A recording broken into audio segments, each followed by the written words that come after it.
Hey everybody, welcome back to Finding Jesus, and these are our Friday favorites. So as you've probably gotten used to by now, each Friday we're digging into scripture and we're talking about women in the Bible that we can learn something from. Now we're still in Genesis. There are tons of women in Genesis that we could talk about. It is a book of the Bible that is just jam-packed with all these stories that happened at the very beginning, the foundations of the world. And so we've talked about Eve, we've talked about Hagar, we've talked about Sarah. Those are all names that you might be familiar with, but today's woman of the Bible is actually not even mentioned by name. In fact, we are talking about Lot's wife, and it made me laugh because as I was studying last night, I thought how funny that she is just known as Lot's wife. I joke around with my husband a lot because he grew up in this area, and I'll run into people in the grocery store, or I'll meet somebody out in public, and they'll say, "Oh, you're TJ's wife, right?"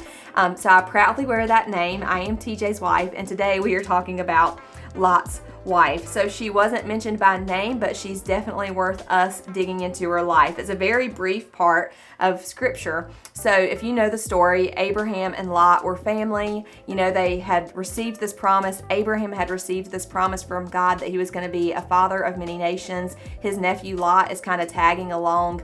And as their families grow, they realize that there's no way that the land can support all of our people, all of our staff, all of our animals, the farm, everything. We need to split ways. So Abraham, being the older, kinder, wiser man, he said, "Hey Lot, you take your pick. You go whichever direction you want to go.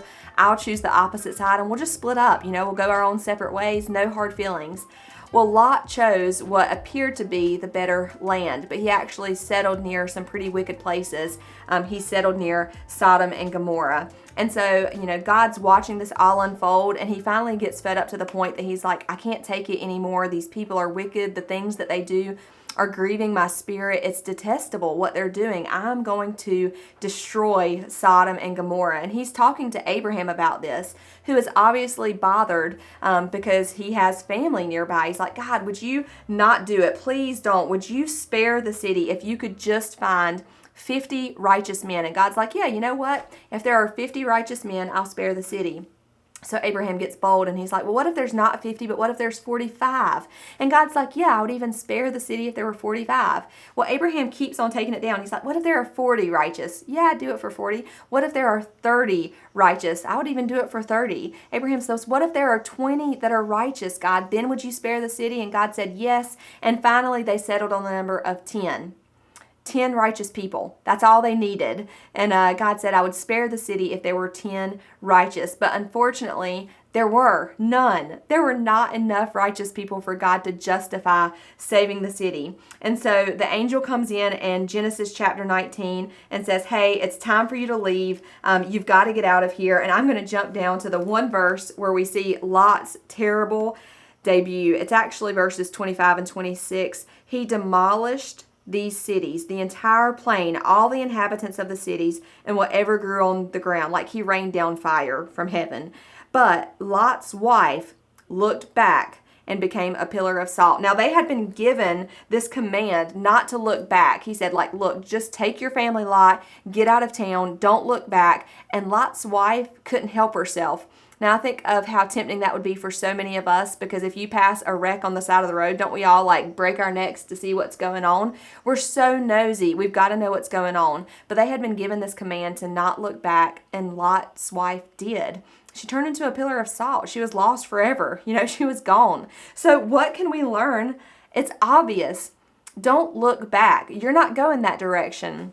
I hear all the time that there's no point in looking in a rear view mirror of life because you're not going that way anymore. So I just want to encourage you. You might be living in past mistakes or even past good things that you keep thinking back, "Well, gosh, those were better days. God really moved back then. That back there was so awesome. The grass was greener on that side back there. I wish that I was still there."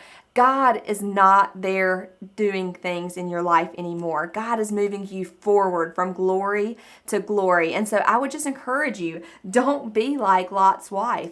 don't look back. You're not going that direction anymore. So would you do me a favor and drop in the comments and let me know, what part of your past are you letting go today?